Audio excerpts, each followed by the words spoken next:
Hi hello guys welcome to my channel TS studies and మన ఛానల్లో daily current affairs upload చేయడం జరుగుతుంది and GK pits కూడా upload చేయడం జరుగుతుంది. ఖచ్చితంగా మన ఛానల్ ఓపెన్ చేయండి. ప్లేలిస్ట్లో కరెంట్ అఫైర్స్ పెట్టడం జరిగింది, వీడియోస్ అప్లోడ్ చేయడం జరిగింది. సో ఖచ్చితంగా మీరు వీడియోస్ ఓపెన్ చేసి వీడియో చూడండి, నచ్చితే మీరు లైక్ కొట్టండి అండ్ సబ్స్క్రైబ్ కూడా చేసుకోండి మన ఛానల్ని. అండ్ ఈ వీడియోలో వెరీ ఇంపార్టెంట్ కరెంట్ అఫైర్స్ ఉందండి. సో ఖచ్చితంగా వీడియో మొత్తం చూడండి. అండ్ మీకు ఈ పీడిఎఫ్ కూడా నేను అప్లోడ్ కూడా చేస్తా, డిస్క్రిప్షన్లో పెడతా. అండ్ వీడియోలోకి వెళ్దాం. సో బ్రిక్స్లో మరో 5 దేశాలకు సభ్యత్వం. బ్రిక్స్ కూటమిలో మరో 5 కొత్త దేశాలకు సభ్యత్వం వచ్చింది. అది ఎప్పటి నుంచి అంటే Jan 1, 2024 జనవరి 1, 2024 నుంచి బ్రిక్స్ కూటమిలో కొత్తగా 5 దేశాలు చేరాయి. అవి ఏంటి అంటే Egypt, Ethiopia, Iran, Saudi Arabia, యుఏఈలకు కొత్తగా సభ్యత్వం వచ్చింది. సో ఇది ఎవరు చెప్పారంటే ప్రస్తుతం బ్రిక్స్కు నాయకత్వం వహిస్తుంది రష్యా అధ్యక్షుడు వ్లాదిమిర్ పుతిన్ ప్రజెంట్గా బ్రిక్స్కు నాయకత్వం వహిస్తున్నాడు. సో ఇది వెరీ ఇంపార్టెంట్. మొత్తం 5 దేశాలు కొత్తగా చేరాయి. ప్రజెంట్ బ్రిక్స్ కూటమి నాయకత్వం ఎవరంటే పుతిన్. అండ్ బ్రిక్స్లో మొత్తం 5 దేశాలు చేరాయి. అండ్ ఒక దేశం అర్జెంటీనా కూడా దీనికి అప్లై చేసుకోవడం జరిగింది. అండ్ అర్జెంటీనా దేశం యొక్క అభ్యర్థనను రద్దు చేశారు. సో ఈ కూటమిలో అర్జెంటీనా కూడా అప్లై చేసుకోవడం జరిగింది అండ్ దానిని రద్దు చేశారు. సో అర్జెంటీనాను అర్జెంటీనా అభ్యర్థనని రద్దు చేశారు. అది కూడా వెరీ ఇంపార్టెంట్. మొత్తం 6 అప్లై చేసుకున్నాయి కొత్తగా జాయిన్ కానికి, కానీ 5 ఆమోదించారు. 6వది అర్జెంటీనా. సో వెరీ ఇంపార్టెంట్, ఇది మాత్రం గుర్తుపెట్టుకోండి. అండ్ నెక్స్ట్ చూసుకుంటే అణు కేంద్రాల జాబితాలు ఇచ్చిపుచ్చుకున్న భారత్ అండ్ పాక్. అణు కేంద్రాల జాబితాలు గత 3 దశాబ్దాలుగా కొనసాగుతున్న ఆనవాయితీని అనుసరించి మన దేశం, పాకిస్తాన్ తమ అణు కేంద్రాల జాబితాలను జనవరి 1, 2024న పరస్పరం ఇచ్చిపుచ్చుకున్నాయి. అణు కేంద్రాలు, దానికి సంబంధించిన సదుపాయాలపై దాడిని నిషేధించేందుకు 1988లో సో ఈ అణు కేంద్రాల జాబితాలు ఇచ్చిపుచ్చుకునే సాంప్రదాయం 1988లో కుదిరింది. ద్వైపాక్షిక ఒప్పందం కుదిరింది. సో నిబంధనల ప్రకారం ఢిల్లీ, ఇస్లామాబాద్లోని దౌత్యవర్గాల ద్వారా ఈ పని పూర్తి చేసినట్టు విదేశీ వ్యవహారాల శాఖ తెలిపింది. ఏటా జనవరి 1వ తేదీన ఇరు దేశాలు ఈ జాబితాలను మార్చుకోవాలని నిబంధనలో ఉంది. 1991 జనవరి 27 నుంచి ఇది అమల్లోకి వచ్చింది. సో మొత్తానికి 30 ఏళ్ళ నుంచి జరుగుతున్న ఈ ఆనవాయితీని రీసెంట్గా జనవరి 1, 2024 కూడా అమలు చేశారు. ఇదేంటిది? అణు కేంద్రాల జాబితాలు ఇచ్చిపుచ్చుకోవడం వెరీ ఇంపార్టెంట్. ఇది ఎక్కడ జరిగిందంటే ఢిల్లీ మరియు ఇస్లామాబాద్లోని దౌత్యవర్గాల ద్వారా ఈ పని పూర్తి చేసినట్టు విదేశాంగ శాఖ మంత్రి చెప్పారు. And very important. నెక్స్ట్ చూసుకుంటే దేశంలోని తొలి బాలికల సైనిక్ స్కూల్. సాయుధ దళాలలో చేరి దేశానికి సేవ చేయాలనే ఆకాంక్ష ఉన్న బాలికల కోసం యూపీలోని మధుర నగరంలోని బృందావన్లో మొట్టమొదటి first all girls Sainik school Samvid Gurukulam girls Sainik స్కూల్ను రక్షణ మంత్రి రాజ్నాథ్ సింగ్ జనవరి 1న ప్రారంభించారు. సో సుమారు 870 మంది బాలికలతో మొదటి ఆల్ గర్ల్స్ సైనిక్ స్కూల్ ప్రభుత్వేతర సంస్థలు అండ్ ప్రైవేటు సంస్థలు రాష్ట్ర ప్రభుత్వ భాగస్వామ్యంతో ప్రారంభం చేశారు. సో వెరీ ఇంపార్టెంట్ ఏంటంటే దేశంలో తొలి బాలికల సైనిక్ స్కూల్ ఎక్కడ ఓపెన్ చేశారు? యూపీలో. మనకు ప్లేస్ వచ్చేసి ఎక్కడ? మధుర, బృందావన్లో. ప్లేస్ వచ్చేసి బృందావన్, రాష్ట్రం వచ్చేసి UP. So city Mathura. And దానికి ఏం పేరు పెట్టారు? సంవిద్ గురుకులం గర్ల్స్ సైనిక్ స్కూల్. తొలి బాలికల సైనిక్ స్కూల్ యూపీలో ఉంది. సో వెరీ ఇంపార్టెంట్ ఇది. అండ్ నెక్స్ట్ చూసుకుంటే ఉల్ఫాతో శాంతి ఒప్పందం. ఉల్ఫాతో శాంతి ఒప్పందం. ఉల్ఫాతో శాంతి ఒప్పందం చేసుకున్నారు. ఎవరెవరు? అస్సాంలోని మిలిటెంట్ సంస్థ United liberation front of Assam. United liberation front of Assam.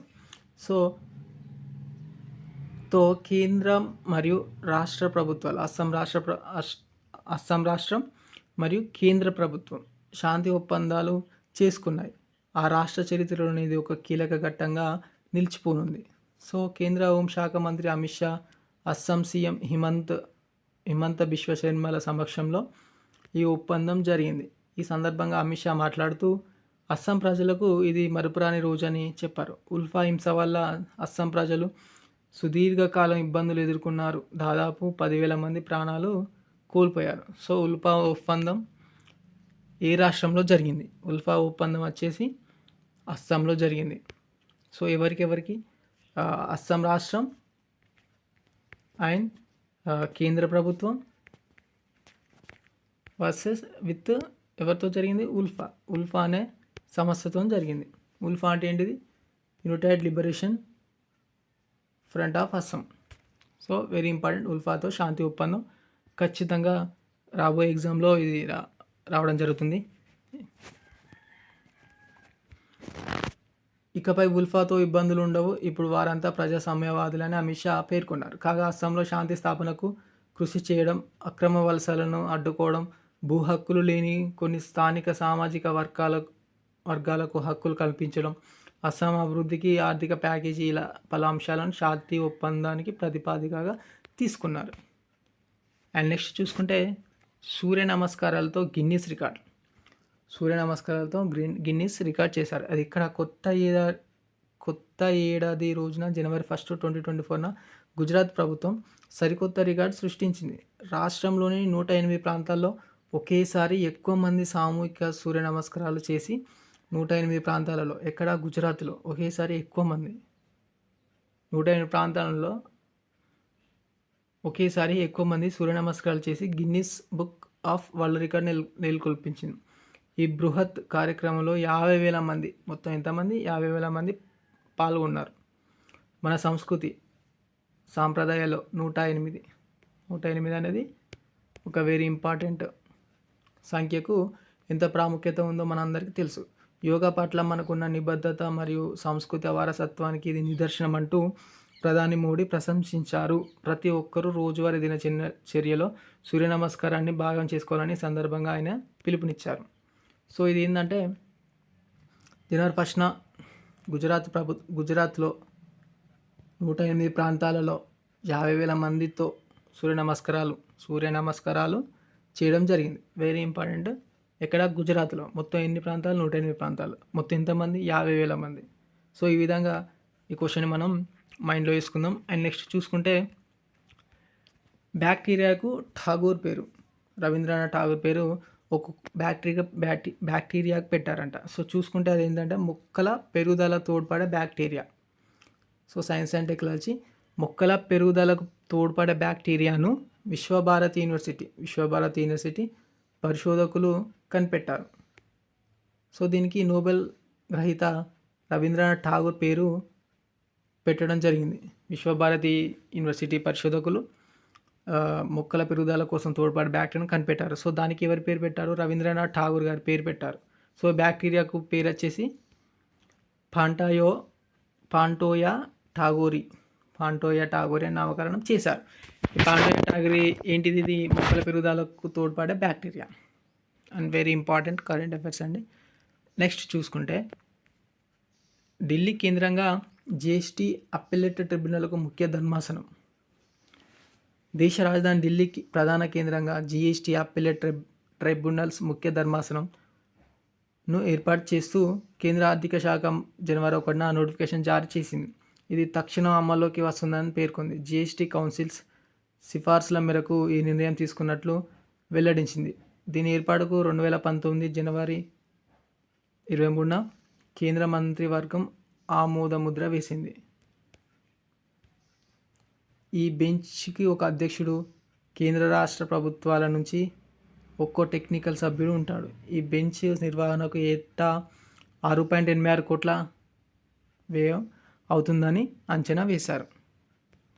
ఎకనామీలో use అయ్యేది కరెంట్ అఫైర్స్ అండి.